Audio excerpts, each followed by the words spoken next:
Monsieur le ministre, la parole est à monsieur Olivier Falorni. Merci Madame la Présidente. Monsieur le Ministre, la médecine scolaire est depuis trop longtemps en souffrance. Pourtant, l'équipe médicale, composée de médecins et d'infirmières scolaires, joue un rôle considérable auprès des enfants et de leurs familles. Elle a une fonction curative qui s'exprime au quotidien, une mission de prévention primordiale quand il s'agit d'adolescents, permettant une prise en charge adaptée. Enfin, elle accompagne les enfants en situation de handicap. Malheureusement, les médecins scolaires craignent l'asphyxie. Aujourd'hui, sur notre territoire, on dénombre 220 postes de médecins scolaires vacants.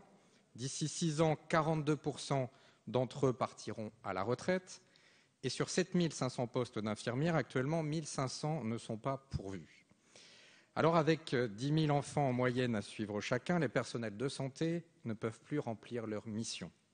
Le désert médical existe aussi en milieu scolaire. Et l'actualité a malheureusement et récemment pointé du doigt les manquements dans ce domaine, bien des drames amplifiés par des situations personnelles et familiales parfois douloureuses pourraient être évités. Enfin, le rapport d'information déposé par le comité d'évaluation et de contrôle des politiques publiques sur la médecine scolaire, présenté en novembre 2011 par Martine Pinville et Gérard Gaudron, comme le rapport de la Cour des comptes sur la médecine scolaire, pointe de graves lacunes dans sa gouvernance, et ce, à tous les niveaux, du manque de pilotage national à l'absence de coordination des acteurs de terrain. Alors, à l'heure où vous proposez un projet de loi ambitieux pour la refondation de l'école de la République, où il convient de changer les rapports au savoir et aux qualifications, il semble nécessaire de construire une société éducative plus juste et plus efficace. C'est le sens de votre action depuis que vous êtes arrivé rue de Grenelle et je veux le saluer. Alors, Monsieur le Ministre, ma question est très simple.